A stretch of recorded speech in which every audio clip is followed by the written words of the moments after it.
Hi, welcome to SBR Sports Picks. This is the NFL Odds Couple Show. Today is Wednesday, September 7th. I'm Peter Loshak. He's Mike Brenner. And right now we're going to talk with our returning guest, Doug Upstone. Yes. Doug Upstone doing his very popular segment series of videos called False Favorites and Top Underdogs. And Doug Upstone has just plain and simple had long-term success in this show, Mike Brenner. Although he does tend to be, he tends to get really hot in the middle and the end of the year. In the beginning of the year, he has more middling results. But last week you did well in the preseason, didn't you, Doug? Yes, Peter, I nailed it. We closed strong, 3-0, and so I'm hoping that we can continue this right from the start, and keep up the same type of numbers throughout the entire season for a change. All right. Well, your long-term record is great. How are you feeling about your 3 picks that you're going to give for us today? I think we're going to go with bonus time on this one, baby. We're going to get it good. Okay, let's hear your first false favorite or top underdog for NFL Week 1. The first one, Peter, is going to be a top dog with Detroit, and I think they're going to be ready in Indianapolis. Now, there's no way that the Lions are going to be able to replace Calvin Johnson in their offense, but this team, I think, is a little underrated coming into the year. They have a win total of only 7. And so when I look at this situation, they finished last year 6-2 straight up and against the spread, and their only one of their losses was on a Hail Mary by Aaron Rodgers, to close out. Otherwise, they would have finished 7-1. Now the Colts come in with Andrew Luck. This year he's back, but the Colts, when you look at this team and you check out any information of top websites that have player detail, and the Colts, frankly, are really ordinary at a lot of positions. When I bring this together and look at these two teams, I don't see a great deal of separation. So with the idea of being able to get 4 points with Detroit, who has some momentum coming from last year, I think that makes them a top underdog this week. All right. Well, Mike Brenner, in all of our preseason coverage of the NFL, we were talking about the Colts that we're looking to fade them. Absolutely. Here we are in Week 1. Are we going to put our money where our mouths are? Doug Upstone says yes. Are the Lions good enough to justify a bet on them getting only 4? Doug Upstone says yes. What do you think? Well, it's personally one I'm going to stay off of, but I wouldn't try to talk Doug off the ledge because what he keyed on, which is so important, this team picked up momentum at the end of the year, and they did it because of pride and talent. They knew they were too talented. All right, now Calvin Johnson's gone. That's okay. They can work their way around it. I'm not a big Jim Caldwell fan, but what I like is what's happening on the other side of the ball. Right. I think we have 2 lines on defense and offensive lines that are a mess. This team has the most overpaid quarterback now with the biggest contract. All right, so he's not going to be pressing. Now, you got Chuck Pagano, the coach, having a big-time feud with the GM. They don't get along. Irsay sticking his mind into it. You guys can figure it out. This is drama, drama, drama, and Detroit might walk right in there and get the outright W. Doug, I love your thinking on that. Well, why aren't you going to bet it then? Well, I might by the time the show's over, Pete. Hell, give me a chance.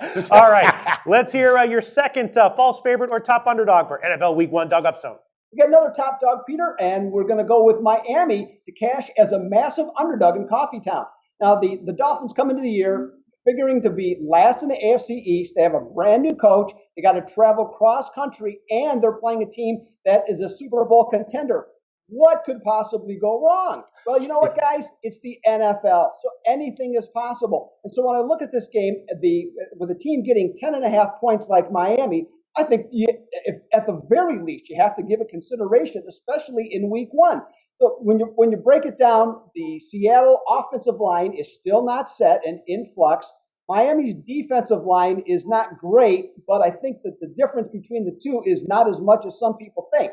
And I think any time that you have an opportunity to take this many points on a team that is 26-13-2 against the spread as non-division road underdogs, I think Miami at 10.5 has some excellent value and is a top dog. That's a convincing argument, isn't it? I think a lot of people would look at that game and see, whoa, Seattle, they're great at home. I don't want to bet against them first week, but maybe this is one of those. It could be. And like Doug said, 10.5 is a hell of a lot of points in the NFL, bottom line. All right, but there's, you got a new coach in town. This guy is great. What I'm hearing, the players love playing for him, Adam Gass. It's going to be a project in the making. There's no doubt about it. But what scares me about this game and why I have to stay off it is, and it all starts with coaching, Pete Carroll. This guy will have this team ready. I think Miami's defense is going to have a major, major struggle trying to contain, all right, bottom line is trying to contain Wilson. I do. And I think it's going to be too close to call. I can't jump on that side, but I'm not going to go against Doug. But I like Seattle because of Pete Carroll, and you got a rebuilding team that is traveling a long distance. Now, maybe Seattle's overlooking them. Right. That could happen, and if that happens, it'll bite them in the ass. But here's one I'm just going to say, they got to play the game, and I'm going to check it out. So it sounds like you're liking his pick on the Lions more than this one. Absolutely, yeah. All right, let's hear what his third one is. Mike Brenner, Doug Upstone, hit us with a third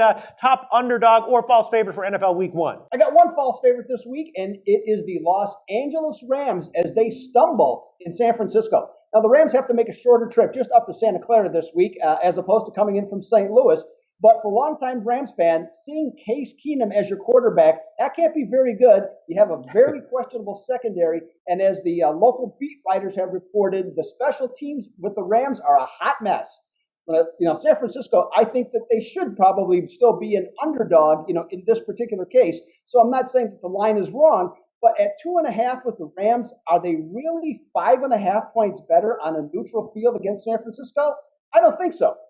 Also, San Francisco has a tremendous record on Monday nights. If you recall last year, they upset Minnesota on Monday night in this exact same spot.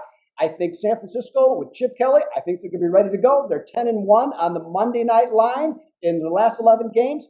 Frisco wins the game outright as the Rams are a false favorite. Wow. Well, when we were previewing the NFL this year, I think we were generally seeing the Niners as a team that was going to be bad and maybe a good fade, not necessarily in the preseason, but that's a compelling argument. What do you think? Well, it is. And Doug brought something up really interesting, and I forgot about it, was that win last year in Minnesota against a very, very good team.